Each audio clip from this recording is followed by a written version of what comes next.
Hi guys, good morning. दोस्तों, आज हम क्लास 10th की प्रश्नावली 13.3 का क्वेश्चन नंबर 4 को सॉल्व करेंगे। तो क्वेश्चन नंबर 4 हमारा है, व्यास 3 मीटर का एक कुआं 14 मीटर की गहराई तक खोदा जाता है। इससे निकली हुई मिट्टी को कुएं के चारों ओर 4 मीटर चौड़ी एक वृत्ताकार ब्लैब बनाते हुए समान रूप से फैलाकर इस प्रकार बांध बनाया जाता है। इस बांध की ऊंचाई ज्ञात कीजिए। तो दोस्तों, इस क्वेश्चन को सॉल्व करना बहुत ही इजी है। चलिए दोस्तों, हम सबसे पहले एक चित्र आपको दिखाते हैं। तो देखिए दोस्तों, ये जो हमारा एक कुआं है, इसकी गहराई जो है ये 14 मीटर दे दिया गया है। मतलब ऊंचाई, ये हमारा ऊंचाई जो है वो 14 मीटर दे दिया गया, और ये व्यास जो है वो उसे 3 मीटर दिया हुआ है। तो व्यास से हम त्रिज्या निकाल लेंगे दोस्तों, और इसमें से जो मिट्टी निकलता है उससे हमारा दोस्तों ये कुआं के चारों ओर, मतलब कुआं के इस तरीके से हमारा एक बांध, कुआं इस तरीके से जब भी देखेंगे तो गोल होगा, और इसके चारों ओर जो है एक बांध बना दिया जाता है। तो कह रहा है 4 मीटर चौड़ी। तो इस आकृति में दोस्तों देखिए, अब यहाँ पे ये कुआं का जो व्यास जो है वो हमारा दे दिया है 3 मीटर। तो इससे हम त्रिज्या निकालेंगे, तो व्यास बाई 2, तो ये हमारा हो जाएगा 3/2। तो ये हमारा हो जाएगा 1.5। ये त्रिज्या जो है, कुआं का जो त्रिज्या है वो हमारा हो जाएगा 1.5। तो यहाँ से यहाँ तक जो है ये हमारा आ गया 1.5। और ये जो है हमारा, ये जो है ये हमारा दे दिया गया है 4 मीटर चौड़ी। ये 4 मीटर चौड़ी है दोस्तों। तो दोस्तों देखिए, ये पूरा अगर हम लेते हैं तो ये हमारा हो जाएगा 1.5 + 4 इक्वल हो जाएगा 5.5। तो ये जो हमारा है ये, तो इसकी त्रिज्या हो जाएगा हमारा 5.5, और ये हमारा हो जाएगा 1.5। तो दोस्तों देखिए, ये हमारा बांध जो है, बांध की ऊंचाई ज्ञात करना है। तो दोस्तों देखिए, यहाँ पे कुआं का आयतन बराबर हो जाएगा हमारा बांध का आयतन। तो चलिए दोस्तों, सबसे पहले हम क्वेश्चन को सॉल्व करते हैं। चूंकि दिया गया है कि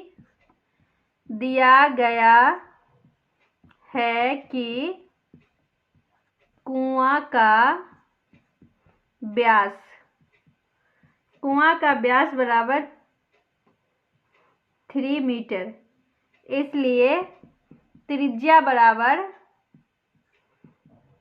3/2 इक्वल हो जाएगा हमारा 1.5 मीटर, तथा ऊंचाई बराबर 14 मीटर,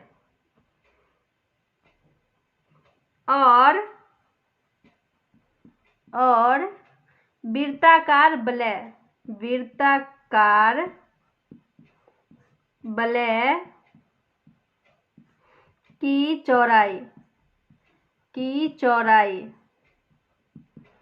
चौड़ाई बराबर 4 मीटर। तो दोस्तों देखिए, यहाँ पे हमारा वृत्ताकार वलय की जो चौड़ाई है वो दे दिया गया है 4 मीटर। अब दोस्तों एक बार चित्र को देखिए, ये हमारा कुआं मान लीजिए ये हमारी कुआं। अब इसके चारों ओर जो है ये 4 मीटर मोटी चौड़ी का वलय, मतलब जो है बांध बांधा गया है। ऐसे जो है ये हमारा बांध बांधा गया है। तो दोस्तों देखिए, यहाँ से यहाँ तक दिया हुआ है 1.5। ये कुआं का जो त्रिज्या है वो है हमारा 1.5, और ये पूरा जो है यहाँ से ये हमारा दिया हुआ है 4 में हम 1.5 को जोड़ देंगे तो ये हमारा आ जाएगा 5.5। तो दोस्तों देखिए, ये हमारा बाहरी वलय जो है, ये बाहरी वलय, ये कुआं के चारों तरफ जो वलय बनाया गया है उसकी त्रिज्या हो गया हमारा 5.5। तो इसे हम लिख लेते हैं, बाहरी तथा बाहरी वलय की त्रिज्या बराबर 4 + 1.5 इक्वल जो है ये हमारा हो जाएगा 5.5 मीटर। अब दोस्तों देखिए, आंतरिक, ये अंदर की जो अंदर का जो वलय है इसका त्रिज्या जो है उसे भी हम लिख लेते हैं। तो यहाँ पे लिखते हैं और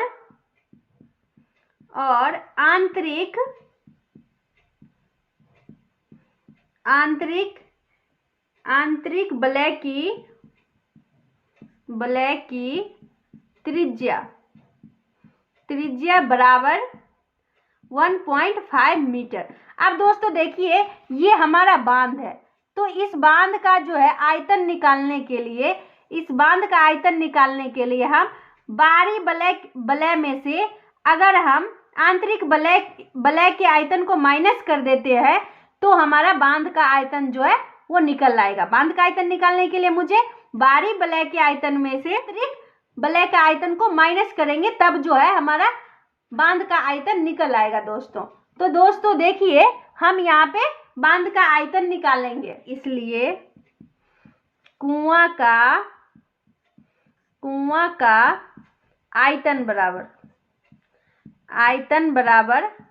कुआं जो होता है वो हमारा बेलन का आकार का होता है, तो ये हमारा पाई आर स्क्वायर एच हो जाएगा। बेलन का आयतन का सूत्र होता है पाई आर स्क्वायर एच, तो यहाँ पे हम पाई को पाई रहने देंगे और आर जो है वो हमारा निकला है 1.5 इंटू 1.5 इंटू जो है ऊंचाई जो है हमारा है 14, तो हम 14 डाल देंगे दोस्तों।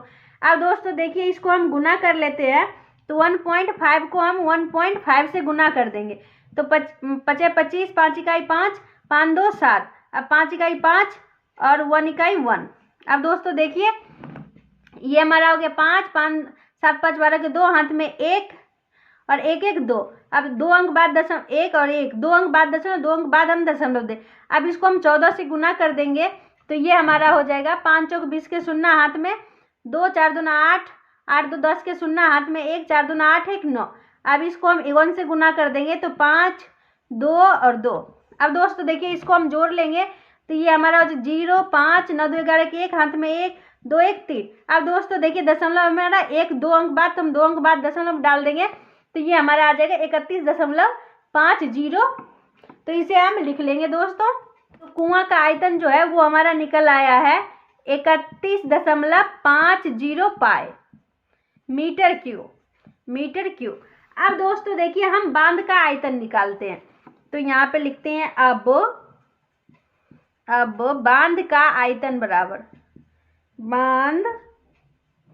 बांध का आयतन बराबर। तो बांध का आयतन हमारा कैसे निकलेगा दोस्तों? बांध का आयतन निकालने के लिए हमारा बाहरी वलय का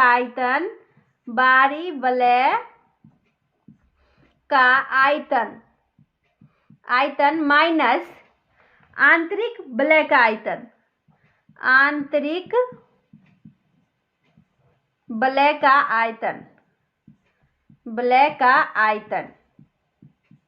अब दोस्तों देखिए बाहरी वलय जो है उसका हमारा सूत्र हो जाएगा पाई आर स्क्वायर एच।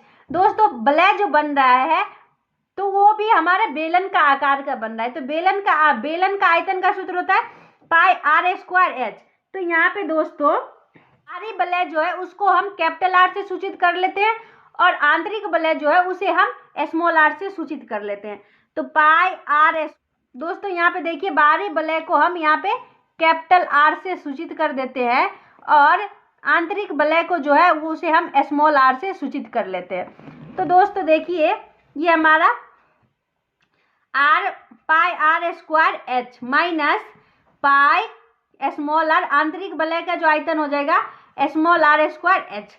अब दोस्तों देखिए यहाँ पे देखिए पाई और एच को हम कॉमन कर लेते हैं, क्योंकि दोस्तों ऊंचाई हमें निकालना है, तो पाई और एच को हम कॉमन कर लेते हैं। अब बच गया R square capital R square minus small R square.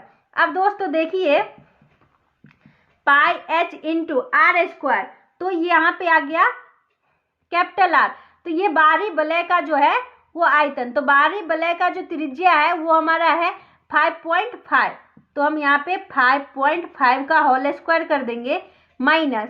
अब जो है ये हमारा आंतरिक वलय का आयतन का त्रिज्या, तो इसका जो है 1.5, तो 1.5 का हम होल स्क्वायर कर लेंगे। अब दोस्तों देखिए इसको पाई एच इंटू, अब दोस्तों देखिए 5.5 को हम 5.5 को हम स्क्वायर करेंगे तो 5.5 को हम 5.5 से हम गुना कर देते, तो 25 के 5 हाथ में 2, 25 और 2 27। अब इसको हम फिर 5 से गुना कर 25 और 25 2 27। अब दोस्तों देखिए इसे हम जोड़ लेते हैं तो 5 7 5 12 के 2 हाथ में 1, 7 2 9 9 1 10 के 0 हाथ में 1 2 1 3। अब दोस्तों देखिए दशमलव में 1 1 2 अंक बाद, तो हम 2 अंक बाद दशमलव डाल दें, तो ये हमारा आ गया 30.25। तो इसे हम लिख लेते हैं दोस्तों इंटू 30.25 माइनस है तो माइनस। अब दोस्तों देखिए यहाँ पे हमारा 1.5 का होल स्क्वायर, तो 1.5 का हम स्क्वायर कर लेंगे तो 25 5 इकाई 5 2 7। अब ये 5 इकाई 5 और 1। अब दोस्तों देखिए इसको हम जोड़ लेंगे तो ये हमारा हो जाएगा 5 और 7 5 12 के 2 हाथ में 1 और 1 1 2। अब दोस्तों 1 1 2 अंक बाद दशमलव 2 अंक बाद हम डाल देंगे, तो ये हमारा आ गया 2.25। अब दोस्तों देखिए पाई एच इंटू, अब इसको हम माइनस कर लेते हैं तो 30.25 और इसमें से हम माइनस कर 2.25, तो ये हमारा आ गया 0 0 और ये 10 में से 2 गया तो 8 और यहाँ पे बच गया 2, तो ये हमारा आ गया 28 इंटू 28 लिख लेते हैं। अब दोस्तों देखिए ये हमारा आ गया 28 पाई एच मीटर क्यूब। अब दोस्तों देखिए ये अब जो कुआं में से जो हमारा मिट्टी निकला है उससे हमारा बांधा गया है, तो कुआं का आयतन बराबर बांध का आयतन, तो हम यहाँ पे लिख देंगे, इसलिए कुआं का आयतन बराबर बांध का आयतन। अब दोस्तों देखिए कुआं का आयतन जो है वो हमारा आ गया है 31.50 पाई इक्वल। अब बांध का जो आयतन है ये हमारा आ गया 28 पाई एच। अब दोस्तों देखिए पाई से हम पाई को काट देते हैं। अब एच बराबर जो है वो हमारा हो गया, या एच बराबर हो गया 31.50 बाय 28। अब दोस्तों देखिए 28 से जो है हमें भाग दे देना है, तो चलिए दोस्तों हम 28 से भाग देते हैं, 28 से भाग देते हैं 31.50 में, तो 28 इकाई एक बार में लगेगा तो 28। अब ये हो गया 11 में से 8 गया 3 और यहाँ पे बच गया कुछ नहीं तो कट गया।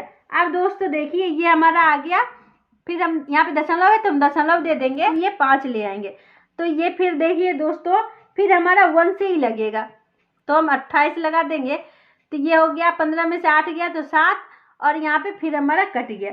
अब दोस्तों देखिए ये आ गया हमारा 0, तो हम इसे 0 लिख लेंगे। अब दोस्तों देखिए इसे हम 2 बार में लगा देंगे, तो 28 दूना होता है हमारा 56, 8 दूना 16 के 6, 2 दूना 4 1 5। अब दोस्तों देखिए 10 में से 6 गया तो ये बच गया 4 और यहाँ पे बच गया 6, 6 में से 5 गया तो 1। अब दोस्तों देखिए यहाँ पे हमारा एक 0 आ जाएगा, तो हम फिर इसे लगा देंगे 5 बार में, तो 5 बार में लगाते हैं तो 8 पंचे 40 के 0 हाथ में, 8 पंचे 40 के 0 हाथ में 4 और 5 दूना 10 और 10 4 14। अब दोस्तों देखिए ये हमारा पूरा कट गया है, तो दोस्तों देखिए ये हमारा आ गया 1.125, तो इसे हम लिख लेते हैं दोस्तों H बराबर 1.125 मीटर, तो हम लिख देंगे अतः बांध की ऊंचाई बराबर 1.125 मीटर है आंसर। तो अगर ये वीडियो आपको पसंद आई हो तो लाइक एंड सब्सक्राइब जरूर करें दोस्तों। बाय।